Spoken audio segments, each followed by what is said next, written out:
to be very thankful to Agudas Israel that already 31 years are organizing this Jarchei Kallo, and I want to mention also a chover, Reb Nechemia Rosen, who was devoted to the Jarchei Kallo, Zichrono Livrocha, and the spirit of the Jarchei Kallo, in particular this year, that even we have no place, we cannot meet together, but Gam Zoom Letoivo, we are all together, and that's the greatness of the Jarchei Kallo of this year, that we could use all the kelim to be together. Batzlacha to everyone. Est-ce qu'on me voit? Je pense qu'on me voit. Tu dois arrêter le truc. Il n'y a pas écrit, il n'y a aucun signe de vidéo, regarde. Mais non, on n'est pas comme ça. Rabbi Jacobson, now, very well welcome from over here in Amsterdam. Very welcome to you, New York. There's so many people of us all waiting. I have introduced the evening, Rabbi Wolf has introduced the evening. So without much further ado, let's start. Wonderful. Thank you so much, Rabbi Katz. Please just give me a thumbs up that you could see me and hear me. Excellent, excellent. Beautiful. Okay. Ayin Roya v'oizen shemas. From the miracles of technology, you know, people often ask, is it really possible that v'hinei Hashem nitzav alav u'maloich al oretz k'vaydei u'mabit alav, that Hashem stands near me and sees and observes everything I do, every thought, every word, every action? And my answer to them is, even Google knows. So you think Hashem has a problem knowing? Even with Zoom, you can tune in wherever you are, from Amsterdam to Tokyo, from Honolulu to Finland, from Johannesburg to New York and Los Angeles, and zoom in and watch the Bar Mitzvah, the Shir, the Chasana, the Hesped Lo Yaleinu, or whatever the situation is. So, as Rav Wolf Schlitter said, we are physically distant but spiritually united. So first of all, it's my thrilling privilege to be here with you, the prominent Jewish community, the prominent and ancient Jewish community of Amsterdam, and everybody tuning in from all of Holland and wherever you're tuning in from, in honor of the 31st Jarchei Kallo of Agudas Yisrael, with their whole community of Amsterdam, with the many different institutions and people from different backgrounds, walks of life, persuasions, nuschayos, ultimately all unite in that which unites us all and always united us and will forever unite us, which is Torasenu Hagdosha, our holy Torah. I want to, this evening, talk about a fascinating and strange mitzvah, which also ties into the story of these week's portions and connects very much to the theme of our Jarchei Kallo this year, the 31st Jarchei Kallo in Amsterdam. Of course, thank you, Rav Katz. Thank you, Rav Wolf. Thank you to all the Rabbonim and the Manhigim and the Askanim of the Kehillah of Amsterdam for giving me this privilege to be here with you. Everybody knows there's a fascinating mitzvah. We're going to read about it in a few weeks in Parshas Truma. Lo yasuru habadim mimenu. When Moshe tells the Jewish people to build a Mishkan, the first piece of furniture is, of course, the Aron, the ark with the luchas inside. And the Aron, like many of the other vessels of the Beis HaMikdash and the Mishkan, had badim. It had staves, sticks, poles, with which they would transport the pieces of furniture from one location to another location. When it comes to the Aron, the Torah says in Parashas Truma that b'tabois ha'aron yiyu habadim lo yasurim imenu. You're never allowed to remove the poles from the Aron, ever. Even if the Jews would remain one place for many years, and there was a place they remained there for 18 years, the poles remained in the Aron. And the commentators struggle with this. It seems to be a very difficult mitzvah.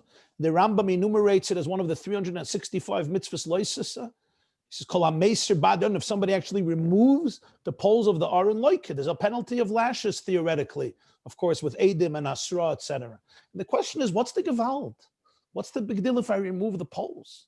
I mean, let's give a practical illustration, albeit with a big lahavdil.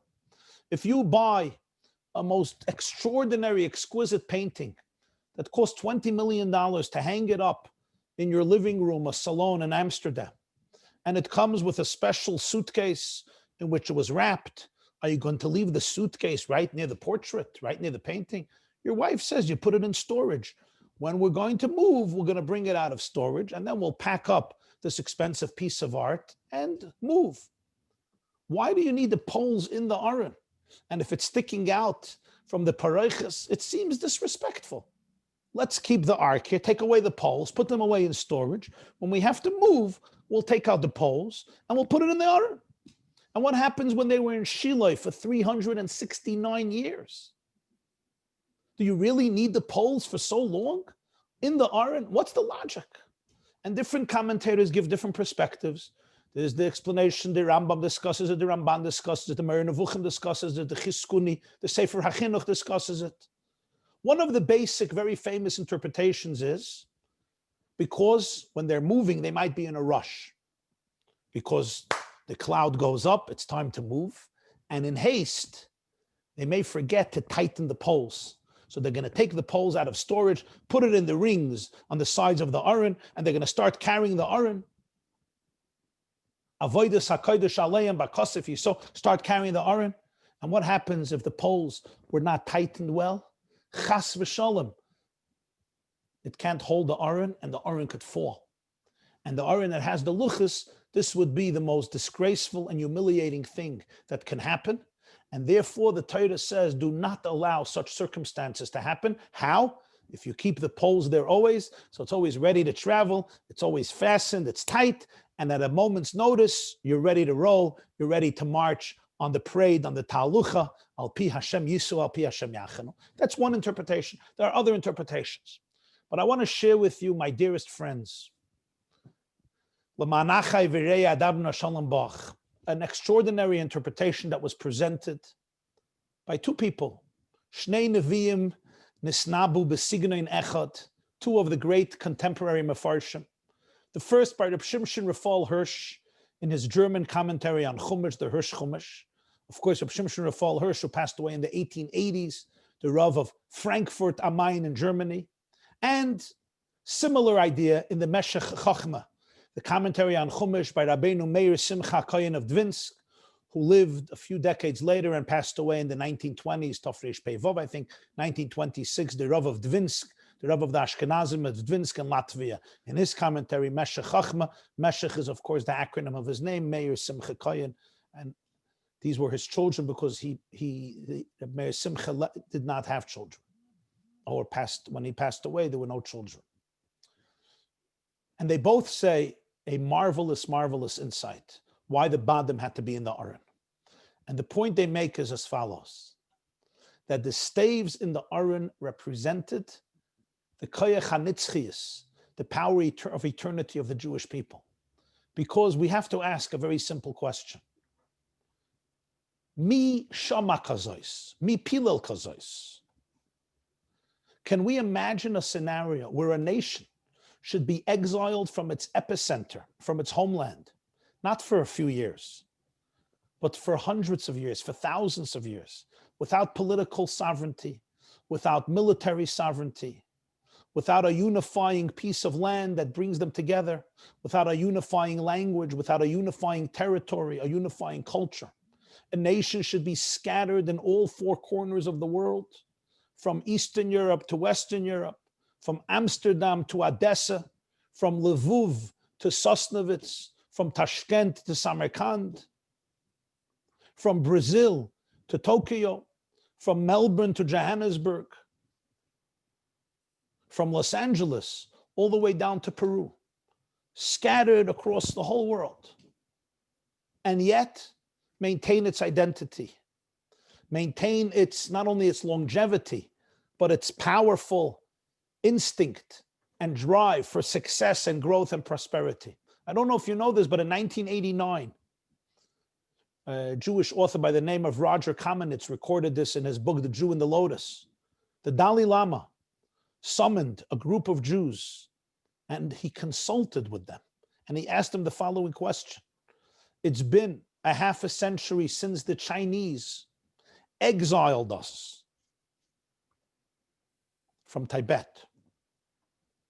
And I am afraid that we will not be able to perpetuate our lifestyle and our belief system and our values to the next generation when we are in exile. And I want to consult with the Jews. How did they manage to perpetuate and hold on to their legacy and life story after hundreds and thousands of years of being dispersed in exile? Why didn't they assimilate? Why didn't they surrender to the majority, to the host nations that controlled them and dominated them? You were always such a tiny minority and often persecuted with so much incessant pressure and suffering. The natural thing would have been for Jews to forfeit their identity. What happened? The Meshech Chacham Reb Shimshon Raphael Hirsch give the answer, and it's in the poles of the Aron, the poles of the Aron. And the point they make is every nation has a homeland. The homeland has a capital. The capital has the center national iconic location that represents the Geist, the spirit of the nation. The Jews were no different. In Eretz Yisrael, in Eretz Yerushalayim, in Yerushalayim, the Beis HaMikdash, in the Beis HaMikdash, the Kodesh HaKadoshim, the spiritual epicenter of Jewish faith, of the Jewish religion, of the Jewish people, of Jewish history, of Jewish existence. The Makom HaShechina, the Merkaz HaOlam, the center of the world, as the Maharal explains in many places. And yet, what happens when a nation is thrown out of their land? When they lose that territory, that unifying political and spiritual synthesis and integration, they forfeit their identity.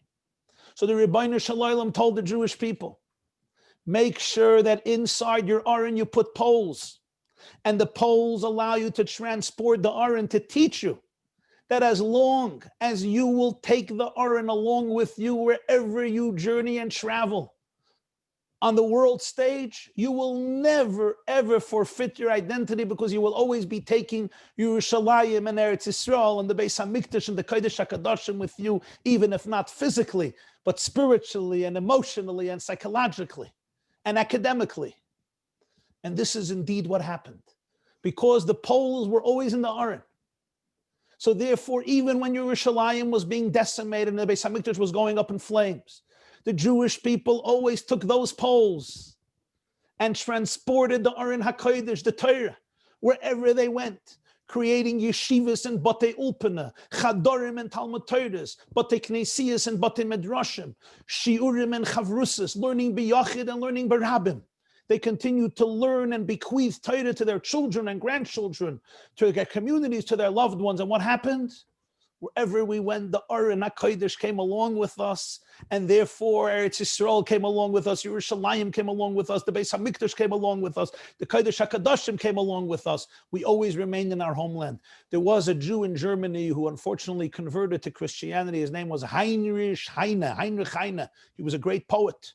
He wanted a ticket to university life, and in those days, the 1700s, he felt the ticket would be saying goodbye to his Jewish faith and embracing the Christian faith of his neighbors in Germany, Heinrich Heine.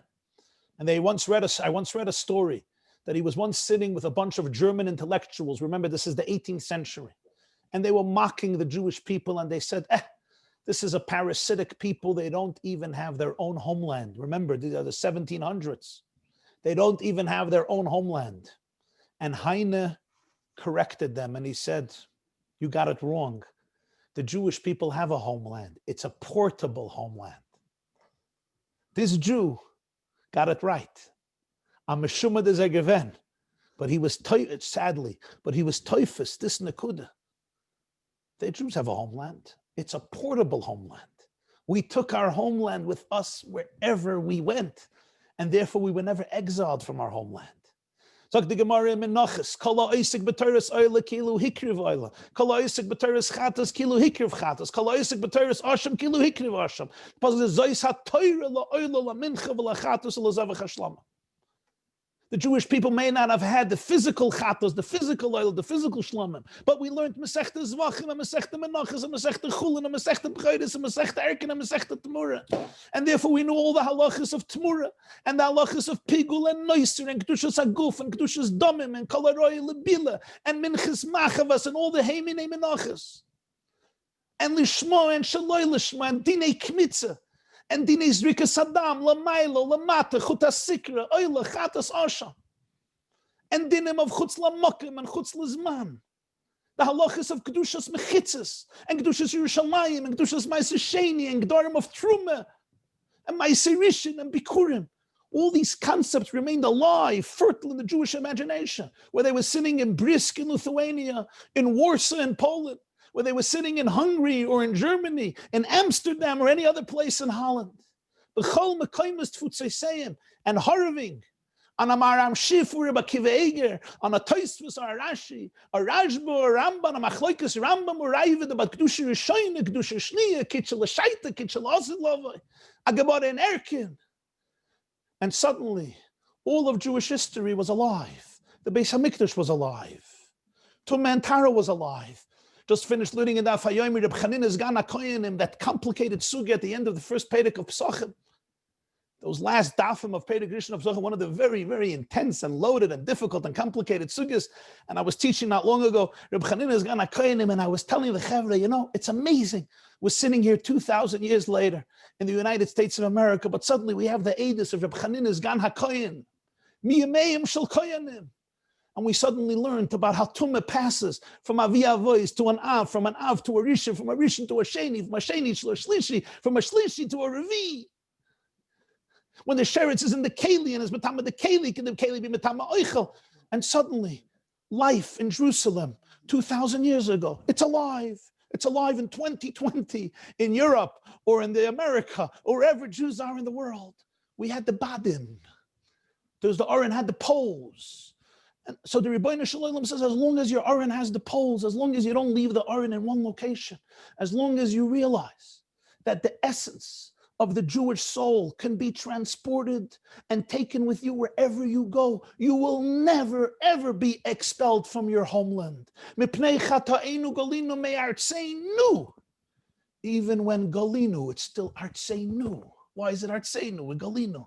The answer is because we never stopped living with Artseinu. Is it then a wonder that 2,000 years later, when millions of Jews today, 6.6 million Jews came Yirbu, have their home in Eretz HaKodesh, Eretz Hashem, Hashem Alekech B'Bereit V'Adach Hashana, they had where to come back to. They had where to come back to. Of course they had where to come back to. For 2,000 years, Jews didn't stop imagining and dreaming of Sechazene and B'Shuv Chalitzim B'Rachimim. They didn't stop talking about Hilchas Truma and Hilchas Karbonis, Hilchas Yachid, Carbon Yachid, and Hilchas Carbon Sibur. Hilchas Carbon Hutra Tumah Hutra B'Tzibur, Tumah Hutcha B'Tzibur. Dinim Erev Pesach Shechali is B'Shabbos. The hope to Geula, the hope for Mashiach didn't stop 3 times a day. L'shoscha kivinu kol hayom. And even those of us who are not in Eretz Yisrael wait every moment for the Geula when we're going to go back in Yid, the Chacha, B'tzeh Shemaim, Shama Kapetzcha. The Poles were always there. So Henry Heine told those Chevre, the intellectuals in Germany, they have a portable homeland. They took it wherever they went. They never lost sight. And because of that, wherever we went, we were in our capital. A Jew came home, a wood chopper, a merchant, a water carrier, a tailor, a fruchthandler, or whatever other vocation or trade this Jew had in Amsterdam in the 16th century, or in Russia in the 17th century, or in Poland in the 18th century. And he came home, oizgematet and oizgemuchet. And then he came into the Beis Medrash, or he went into his home, and he opened up a Blad Gemara. He opened up a Perek Mishnayos. He opened up an Ein Yaakov. He opened up a Chumash on Rashi. He opened up a Sefer of Niglur, of Nistor, of Halacha, of Agadah, and he started to learn. And suddenly, where was he? He was in Eretz Yisrael. He was in Yerushalayim. He was in the Beis HaMikdash. He was in the Kodesh HaKadoshim. He was inside the Aron HaBris, holding on to the Luchas, remembering that pasuk right after Matan Torah, B'chol HaMokoim Asher Askiris Shmi, Avoy Elecho Beirachticha, in every place that I will mention my name, I will come to you and bless you. So the Mefarshim, as the Chachmei Chassidus says, Askir Shmi, B'chol HaMokim Asher Taskir Shmi. Every place that you will mention my name, I will bless you. What's Askir Shmi? The answer is, it's under the Tana de Velio says, Kol HaKoyre V'Shaina, Kodesh Baruch Hu Koyre V'Shaina Kenegda. Every Jew who sits and learns, that Kodesh Baruch Hu is sitting and learning with him. Adnes vasai tiftachu fi yagati l'secha. You unzip my lips. Ta'an l'shayni imrasecha. Teaches the Balatanya, what's ta'an l'shayni imrasecha? I'm repeating after you. Shemei koina. Vayidabra l'kimas kol advarim eila lemer. Matan Torah never stops. Noisin ha-Torah lashon hoiva, the Taz says. I'm repeating the Torah after you. A Jew opens up his mouth to learn. He knows the Rebbeinu Shalom is saying these words. I am just echoing. I am a conduit for Hashem's Torah. That's why the Gemara says in Brachas, Malahalan be'emo b'ira b'reses u'beziyah, afkan be'emo b'ira b'reses u'beziyah. It's a re-experience of Matan Torah. B'chol hamokem asher askir shmi. Every place that I mention my name, when a Jew learns Torah, Hashem is mentioning his name. Hashem is learning. This was the great revolution already introduced by Yecheskel. As the Churban Bayis Rishon takes place, and the Jews lost their spiritual center. It was an unprecedented crisis in Jewish life. What will happen now? And that's when the Navi introduces that revolutionary concept of Mikdash Ma'at. There's something called a miniature Beis HaMikdash, wherever Jews will create a kibbutz, wherever Jews will gather together to be Mekadesh Shmo Yisbarach, to learn Torah, to daven, to connect to each other, to unite in the spirit of Torah. What's going to happen? It's going to be a mini Beis HaMikdash, and suddenly little Beis HaMikdashes started to sprout forth everywhere in the world. The Babylonians, the Romans thought they destroyed a Beis HaMikdash. They didn't realize they destroyed one Beis HaMikdash, and in lieu of one Beis HaMikdash, they got suddenly hundreds and thousands and tens of thousands and hundreds of thousands of little Batei Mikdash in every Jewish home, in every Jewish community, many in every Jewish community, every place. Today, we sit here on Zoom and we connect our homes, our libraries, our studies, our kitchens, our dining rooms, became Mekaymes HaShechina, HaMokem HaShaton, Oimed Alav Admas Koideshu. So at the first moment when they built the Mishkan, the Rebbeinu Shalom says, don't take those poles out of your Mishkan. Do not allow those poles, don't take those poles out of your Aron. You, wherever you go, you will transport that Aron. And as long as those poles are there, in other words, you know that Judaism is never limited to one geographical location. The Shechina G'dosha goes with you wherever you go because the Torah goes with you wherever you go. Then you will remain invincible. You will remain anchored. You will remain centered. You will remain united, and therefore no force will be able to destroy you. Friends, I want to share with you something incredible I recently came across. You know, the oldest trees in history are called the sequoias, or they're known as the California redwoods. I don't know if any of you have ever seen them live, but some of those trees date back 3,000 years. There are trees that date back more than 3,000 years. Some of them close to 3,500 years. That means they have been around since the days of Avraham, Yitzchak, Yaakov, Yosef. They have been there before Moshe Rabbeinu. They have been there before the Exodus of Egypt. They have been there 3,000 years before George Washington and 1,000 years before Alexander the Great. There are trees that grow to the height of 350 feet.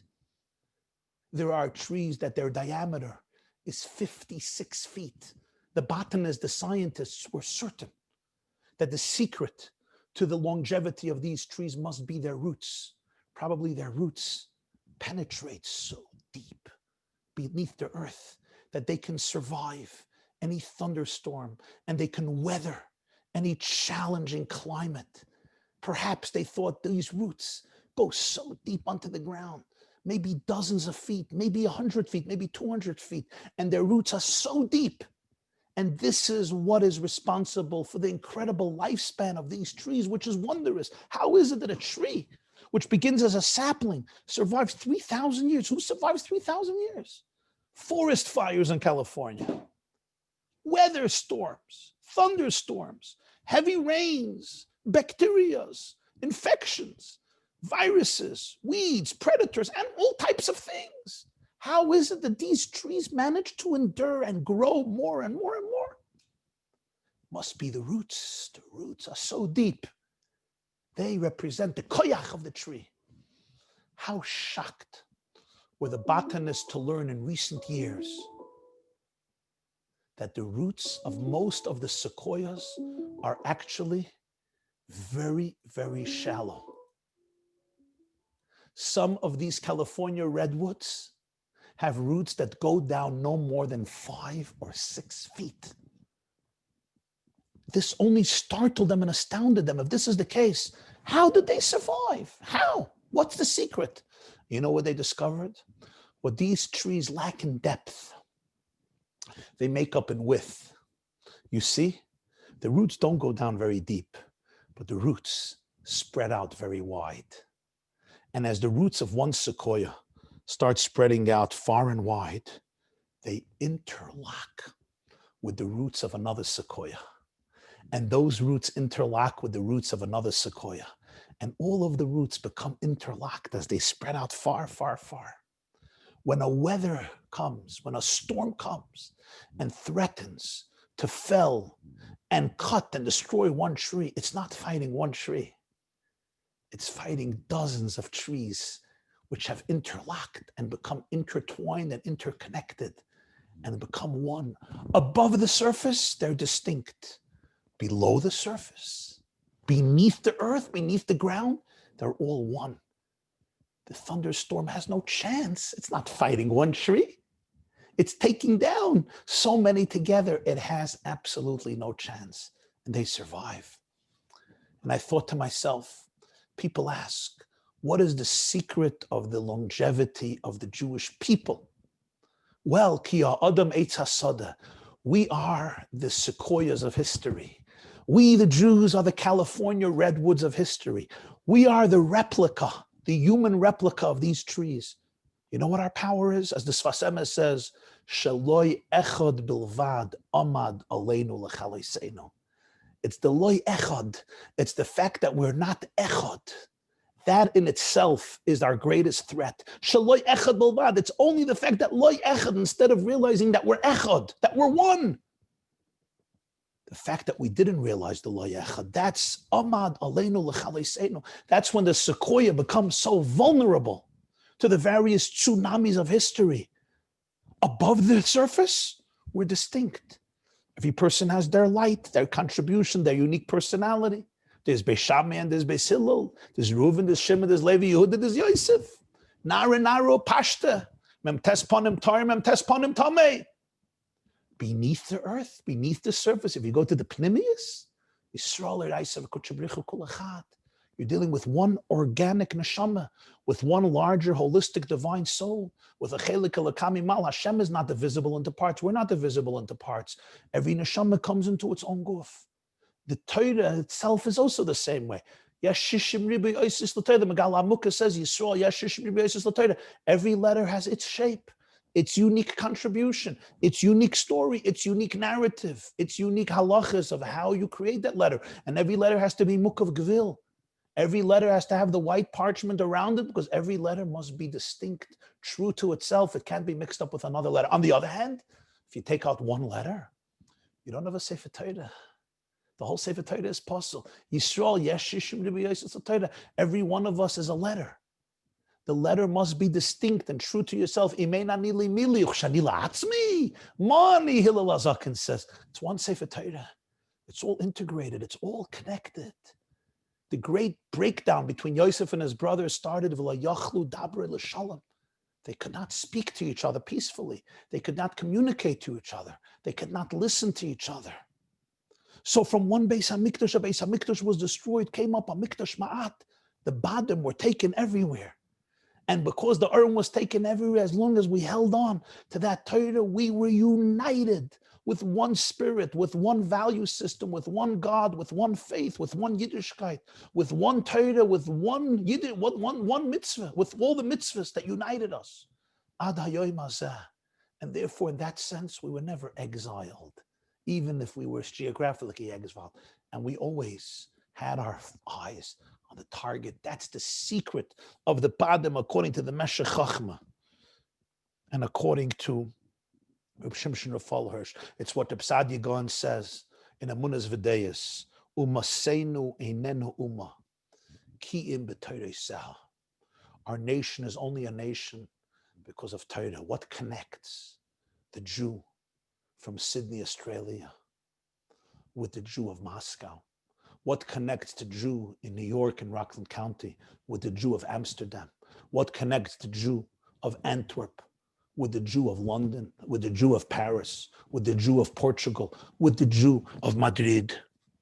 What connects the Jew of Anchorage with the Jew of Miami or the Jew of Palm Beach? What connects all of us Jews? What connected us for thousands of years? Why did we feel like brothers, even though we didn't know each other? The answer is, says Reb Sadi Gaon, Umaseinu einenu umakiyim b'Torah. There was one component that always connected us. The same Torah, the same faith, the same lifestyle, the same values, the same belief system, the same Shabbos, the same Yiddishkeit, the same mitzvahs. We all took the badim. We took the Aron HaKodesh wherever we went. And as a result of that, we remained in our capital. We remained in our epicenter. We remained connected to each other, connected to Hashem, connected to our past, to our present, to our future. And no weather, no storm can take down the sequoia when we're interlocked and interconnected with each other. It's the secret of what Rabbi Yochanan ben Zakkai understood when he told Vespasian in Maseches Gittin, "Ten li Yavne v'chachameha." Give me Yavne and its sages. Vespasian must have thought, an Alte Yid wants a yeshiva in Yavne. Rabbi Yochanan ben Zakkai was criticized by Rabbi Akiva, by Rabbi Yosef. Why didn't he ask for Yerushalayim? Vespasian must have thought, we'll give him an Alte Shtibel in Yavne where he could sit and discuss Cheskes Habatim, and discuss Shnai Merchs and Betalas, and discuss Aishish and Samla, and discuss Dinei Ribis, and Dinei Muktzah, and Dinei Lechi, and Dinei Koire, and Dinei Tumme, and Dinei Tada. Gesundheit. Little did Vespasian know that when he signed off Yavne v'Chachameh to the Jews, and he said, I will not touch it, he signed the death sentence of Rome and guaranteed the Nitzchias of Am Yisrael. Rabbi Yochanan ben Zakkai understood, without a Beis HaMikdash, we may survive, we may not survive. But if we won't be learning about the Beis HaMikdash, there's no way we're going to survive. Without bringing the carbon tamid every day, maybe we'll survive, maybe we won't survive. But without learning about the carbon tamid, without learning the Masechtas of the Talmud, without learning the Masechtas about the Avodah, the Beis HaMikdash, about Big Dekon, about Karbonis, about Nesias Kapayim, about Shir Shal Yoim, without learning about it, about the Nesachim, about the Karbonis Musaf, Karbonis Rish Chodesh, Karbonis Hamoyadim, if we don't learn about it, we won't survive. If we have the sheep or we don't have the sheep, it's a good question if we're going to survive. But if we don't learn this, there's no way we're going to survive. Rabbi Yoshe Ber Soloveitchik once said, the Gemara says in Brachas, Daf Chav Ches, Rabbi Yochanan ben Zakkai, before he died, he was crying. His Talmud said, why are you crying? And he said, because I don't know if I'm going to go to Gan Eden or I'm going to go to Gehenna. Rabbi Yochanan ben Zakkai thought he's going to go to Gehenna. So there's a word from Rabbi Yoshe Ber Soloveitchik. I saw the same word from the Baruch Sorotzkin of Telz. Again, they were both mechaven besignen echad. Rabbi Yochanan ben Zakkai was worried about one story of his life. And that is the moment when he asked Vespasian for Yavne v'Chachameh, and he thought to himself, maybe his chavedim were right. He should have asked for Yerushalayim. He should have asked for the Beis HaMikdash. You have an Eis Rotzen. The emperor of Rome is ready to grant you your wish. Think big. What are you asking for Yavne? Ask him not to destroy the Beis HaMikdash. Ask him to leave Yerushalayim intact. Rabbi Yochanan ben Zakkai thought maybe I'm going to go to Gehenna Chalila because at that moment I betrayed my people. I betrayed my history. Instead of asking for the Beis HaMikdash, I thought small and I asked for Yavne v'Chachameh. That's why he was so perturbed. Perhaps that was one moment in his life where he made a tragic and catastrophic error, and because of him, Golus has been introduced into Jewish life. He was single-handedly most responsible for not seizing the opportunity, for not embracing the moment and telling Aspasionis Caesar, I want Yerushalayim, I want the Beis HaMikdash. He did not. He thought to fasta, Meruba loy to fasta, but he regretted it till the end of his life, and he said to himself, maybe I'm going to go to Gehenna. What happened at the end? He told his students, Brachas Daf Chav Chesamet Beis, Panu Mokim Lechiskiyo Melech Yehuda. Make a space. Chizkiah Melech Yehuda is going to come escort me to the next world. Why Chizkiah? Because when we learn Tanakh, we remember what was Chizkiah's unique role. Sancheriv came and exiled the 10 tribes, and he wanted to come to Yerushalayim and exile the tribes living in Yerushalayim. And he almost convinced the Jewish people. Chizkiah said, Ani sheichev al mitasi. This was Pesach. And a plague came and killed 180,000 troops of Sancheriv, and Yerushalayim was saved. Chizkiah Melech Yehuda saved Yerushalayim from Sancheriv. Who came to escort Rabbi Yochanan ben Zakkai on his last journey? Chizkiah Melech Yehuda, to teach Rabbi Yochanan ben Zakkai, you are not responsible for the destruction of Yerushalayim. You are responsible for the salvation of Yerushalayim. It's because of your request, Ten Liyavna v'Chachamel, that the Jews didn't and only survive with Torah, but ultimately that Yerushalayim also survived in the minds and in the hearts and the spirits of the Jewish people. And one day there's going to be the Yeshvu Skenim Uskenis B'Rechovis Yerushalayim. Because of your Ten Liyavna V'Chachameha, because the moment Rabbi Yochanan ben Zakkai understood that as long as the Jewish people will have the Torah, they will remain a Klal Yisrael, they will remain united. They will have their spirit, they will have their Beis Hamikdash, their minds will be fertile, their spirits will be soaring, their Simchas HaChayim will be alive, their connection to the Ribono Shel Olam will be infinite. They will be able to come back to Yerushalayim. Yerushalayim will not forget them, and they will not forget Yerushalayim. It's the Ten Liyavna V'Chachameha of Rabbi Yochanan ben Zakkai that secured the eternity, endurance of Jewish history, the Badei Ha'aron, which we took everywhere. Those Badei Ha'aron made sure that we are connected. I'm sitting here in Rockland County, New York. I'm looking out my window. Thursday afternoon, I know by you it's night. We had a big snow here a few days ago. The streets are still bedecked and covered with snow. We have beautiful deer outside.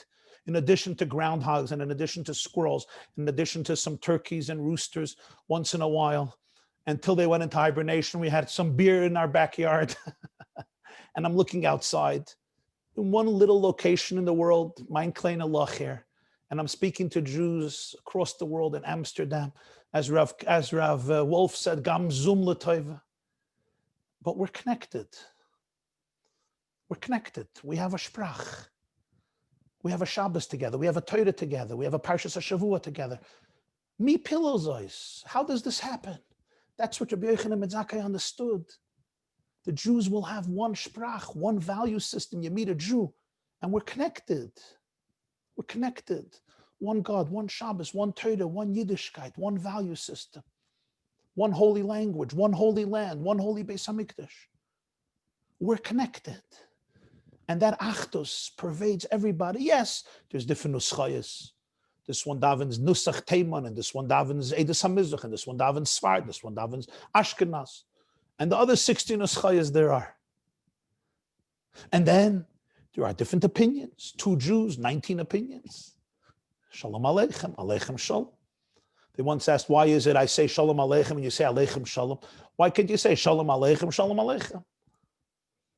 The answer is because when 2 Jews meet, they have to right away get into a disagreement. I say to you, Shalom Aleichem, you say, nah, it's not Shalom Aleichem, it's Aleichem Shalom. You have to say the exact opposite. Ipchem estabre.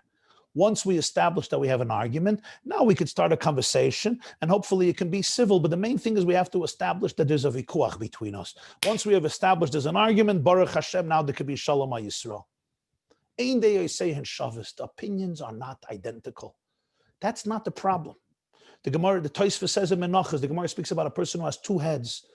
What does he do with tefillin? So Tosfos, I think it's Lamed Zayin, somewhere there. Tosfos says that there was a story. A kid came to Shlomo HaMelech, a person, he had 2 heads, and he demanded double the Yerusha. Their father died and he left the Yerusha. He has 2 heads, so he wants double.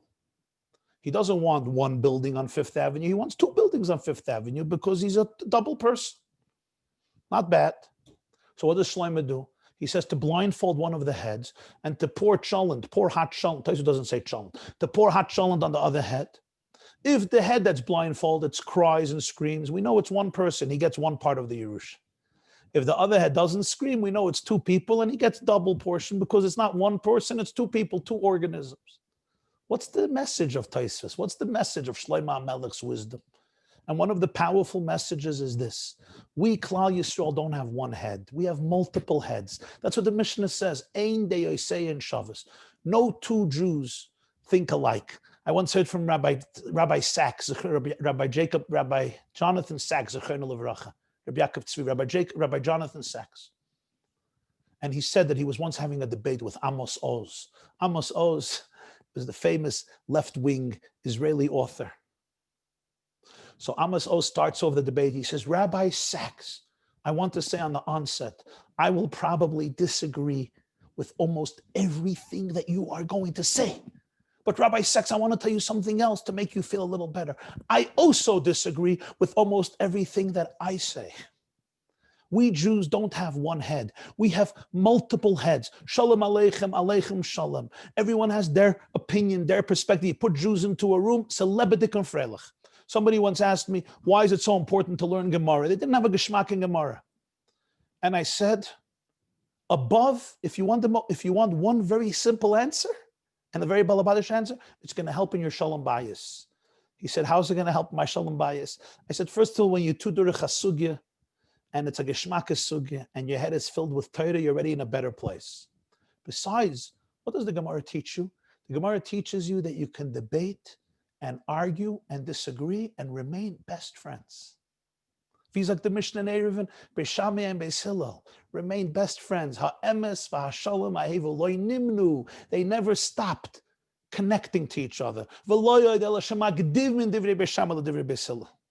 The whole Mishnayos, Beis Shammai is mentioned first. Divrei Beis Shammai u'Beis Hillel. Rabbi Yehuda HaNasi came from Hillel. He should have put Beis Hillel first. But the Gemara says in Eruvin that Beis Shammai was always given precedent. Beis Hillel always first allowed Beis Shammai to speak up. And that's why the halacha is like Beis Hillel. What do you learn from Gemara? Abaya and Rava can argue nonstop. Rav and Shmuel can argue. Rabbi Yochanan and Reish Lakish can argue. Rabbi Akiva and Rabbi Meir and Rabbi Yehuda and Rabbi Yossi and Rabbi Shimon don't stop arguing. Hillel and Shammai argue. Rabbi and Rabbi Yosef and Rabbi Nachman argue. Ravin and Rav Ashi. Everybody's arguing. But they remain best friends. It's never personal. It's never agenda driven. It's never I have to convince you and win you and defeat you. I'm sharing with you how I see the emes. You're sharing how you see. And I told this young man who was struggling with shalom bayis. You learn Gemara and you'll see this in your life too. You can have an opinion. Your wife can have an opinion. You don't have to agree with each other, but you could remain best friends and loyal to each other. I'm going to tell you an interesting statistic by Dr. Gottman, who's the guru on marriage in America. And he said that 69% of arguments that couples have in the beginning of their marriage, they still will have even after 60 years of marriage, way into their 90s.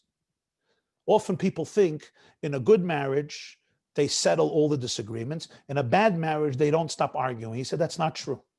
Even in the best marriages, 69% of disagreements that they had at the Sheva Brachas, they will still have when they're both 95 years old. Should the window be open? Should the window be closed? Do we keep the lights open? Do we keep the lights closed? Do we go for milchiks? Do we go for fleishiks? Do we go here for Pesach? Do we go here for Pesach? Do we take do we send the kids to this place? Do we send the kids to this place? The same arguments are going to persist for the next 50 years. The key of a good marriage versus a bad marriage is not if you argue or you don't argue. It's how you argue. There are couples who argue and they could hold on to the argument and maintain their loyalty and trust each other because you have a perspective, I have your perspective. I can create space for your perspective. You can create space for my perspective. We can actually laugh together about it and we'll figure out what to do. The problem with other couples is that they don't know how to disagree. I have to convince you. I have to defeat you. I have to mock you. I have to dismiss you. I have to cut you down. We don't have one head. We have many heads. Klal Yisrael has many different opinions. And you know what? Within each Jew, we have many heads. I have my opinions yesterday, and I have my opinions tomorrow, and I have my opinions today. Sometimes minute by minute, I change my opinions. That's not a problem. You know what the problem is? The problem is when I pour water, hot water on one head. If the other head cries, then I know that we're one people. But when I pour hot water on one head and the other head doesn't cry, jetzt is bitter. Now it's not good. Now it means we're not one person anymore. I don't care if we have multiple heads, but when you're pouring scalding hot water on one head, the other head has to cry, Kulanu bnei ish echad nachnu. We don't have to agree with each other, but we have to be here for each other. We don't have to agree with each other, but we have to support each other. We don't have to agree with each other, but we have to be loyal to each other. We have to listen to each other. We have to trust each other. We have to be able to rely on each other. We have to be able to lean on each other. And I have to say, especially, this is something unique about Amsterdam. Because Amsterdam, I don't have to tell you, it's an Ir ve'em b'Yisrael, one of the glorious places of Jewish history. We're chachamim u'gedolim, tzaddikim u'nevoinim, great sages and great people in chachmas haTorah, great people havdul in chachmas ha'olam, lived and flourished and thrived, not without its controversies, but Amsterdam was the place of G'dolim v'Tovim. But as Jewish history evolves, Esser Golias Golsa Sanhedrin, the Gemara and Rosh Hashanah, communities come and communities go. And we know that after the Milchama, the Jewish community in Holland fought a strong fight. And you, the Rabbanim, the Askanim, the Manhigim, every day stand on the front lines to secure that Yiddishkeit thrives, that Torah thrives, that Jewish education thrives, that Gemilas Chesadim thrives, Torah, Avodah Gemilas Chesadim. And in such communities, you see the Koyach HaAchdus. You see that when all the segments of the community come together to realize that we're one soul and we have one Torah and we have one future and we have one past, then the fact that we have some disagreements, okay, we have different heads, but when one head gets hot water on it, the other head, daf shrayin, the other head has to be able to feel you. Again, do I have to agree with everything you say? No, but I want to be able to feel you, to empathize with you, to care. The problem of a couple is not when they disagree, it's when they think that their disagreements must be coming out of maliciousness, out of distrust, out of hatred. That's what tears us apart. I don't mind disagreeing. The whole culture of Gemara is one long disagreement that never stops. But I don't mistrust you. I appreciate your integrity. You appreciate my integrity. I know that you're here for me and you know that I'm here for you. That's our great power. That's our great secret to longevity. My dearest friends, Tayeh Yidden, I'm going to conclude with one last vart. I had the schus to hear from the Lubavitcher Rebbe Zechron Levracha about the Poles, why we don't take the Poles out of the Aron. We spoke about the Meshech Chachma, we spoke about the Shimshon Rafal Hirsch, we spoke about the Chiskuni, the Moreh Nevuchim, the Ramban. I want to tell you another vart. And he said as follows. He said, sometimes a Jew is in Kodesh HaKadoshim. He's with the Aron. Sitzt in Lernt. Steigt in Torah. Steigt in Atoisvis, in Rashbi, in Aram Shif, in Rabbi Kiva Ege, in Rabbi Chaim, in Berche Shmuel, in Rabbi Raftoli, in Achidush Reb Shmuel, in Achidush Reb Nochem. Steigt in Arishan, in Acher, in Agel, whatever it is. And he's completely submerged in the Holy of Holies, in the Luchas Habris. But he hears that there's a Jew somewhere in the world who's yearning for Torah, who's yearning for purpose, who's thirsty for meaning. And a thought may come into his mind and say, I'm here submerged in Kodesh HaKadoshim. Why should I go out of my holy cocoon and bring another Jew closer to Torah? So the Rebbeinu Shalom says, Lo yasuru habadin mimenu. Never take out the poles of the Aron. Why? The moment you get a call, the moment you have a shlichus from the Rebbeinu Shalom, go bring the Aron Habris to another place. Go bring the Torah to a new location. Go bring the Torah to a new home, to a new community, to a new heart, to a new soul. You shouldn't even have to delay it for a moment and go look for the poles. The poles should be there waiting. So Berega Kamemer, you can take the Aron Habris and bring it to every single Jew who's Leiroyev Lalechem V'Leit Samalamayim Kiyim L'Shmoyes Dvar Hashem.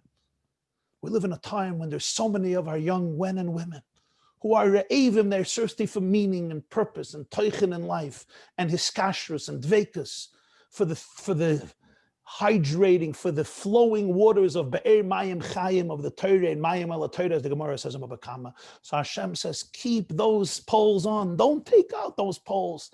So that the moment you find or you encounter a Jew who's thirsty for the Aron, immediately you can chap the Aron and bring it to him.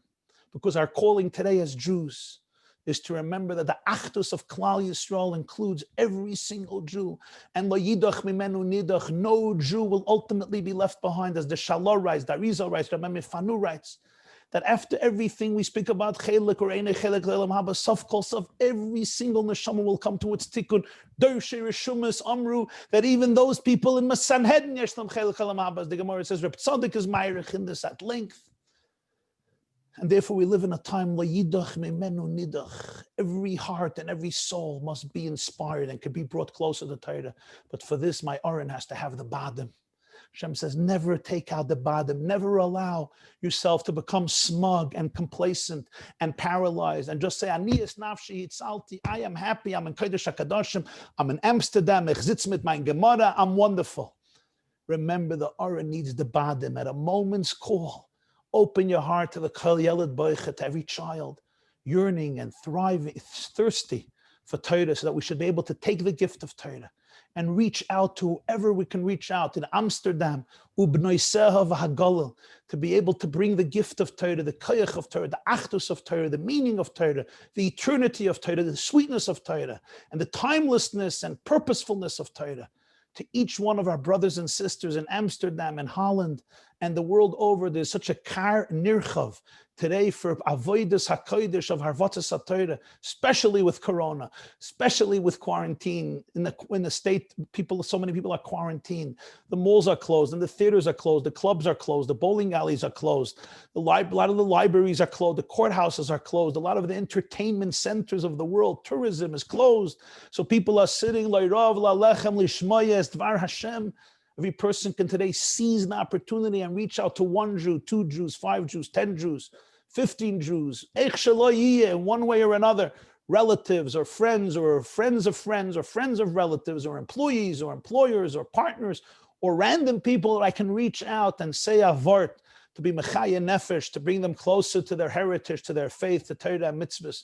May this Jarchei Kallo be crowned with tremendous hatzlacha until the great moment when the badim will be revealed on the Aron in the Takan the Beis Hamikdash Hashlishi, v'kabetz nidachenu me'arba kanfis haaretz chaverim kol Yisrael v'noimar amen. Thank you very much. Rabbi Jacobson, thank you so much for this wonderful shir, which has really inspired all of us. I would like to conclude because with a story what happened to me recently in Amsterdam, which only comes to illustrate what you told us. Till a few weeks ago, I was a rabbi over of a shul, and recently I have given it over to a wonderful person. His name is David Pinkovich, who became the shliach of Chabad in a Chabad house very close to my shul, and he is now combining the Chabad house together with the shul. A wonderful person. On Shabbos Chanukah and Parshat Vayeshev, I got a call much Shabbos. Something terrible happened. There was a Sefer Torah standing in Oren, our shul, and it fell down on the floor. I got a shock. And then I called this David Pinkovich. I called him because I have hardly spoken in my life to such a broken person. He calls me up. It was really much Shabbos. I called him up. I felt really as gewesen a zerbrochener Mensch. It was, of course, a terrible experience here at the Sefer Torah fell in Yeshua. But we afterwards, Rav Wolf spoke to Rabbi Weiss. We had the tainis, and we had the davening, and we had the hilli, we gave a tzedakah. But from that moment, when he was zerbrochen, and I was zerbrochen, because Sefer Torah had fallen in my shul, I got from there this lesson, which you were talking about today, that we share so much, and if you can have so much pain for a Sefer Torah, if you feel the pain, if you can be so zerbrochen about a Sefer Torah that fell, like he was, like I was, that means you share something incredible together. And if you can have pain for a Sefer Torah, if you can fast for a Sefer Torah, if you want to clap as lachlola for Sefer Torah, then there's simchas Torah together, there's libud Torah together, and you can strike together. And that is actually what I take away from what you've been telling us today. So I hope indeed, first of all, I want to give you an incredible shkoich for the incredible, inspiring, uplifting words you gave us today. I want to say thank the more than 100 people who have been listening to us tonight. And I hope to see all of you tomorrow again. Tomorrow, Motzei Shabbos, and Sunday, we'll send again the program around on the email, that everybody will have the right email, the right codes, so that nobody will miss 1 minute of Torah. I wish we should have Aliyah. We should have the Schus to Steig. I want to thank Rav Wolf again for his words. I want to thank you. And may the Schus of this more than 100 people learning Torah together, studying together, may that come up to Shemayim and give us the Schus that finally will be Zoiche to hear Torah from all the people I've been teaching for the past 30 years, but also from the Mashiach himself. Amen. Thank you so much. Have a good night, and see all of you tomorrow again. Kol tov. Bye-bye.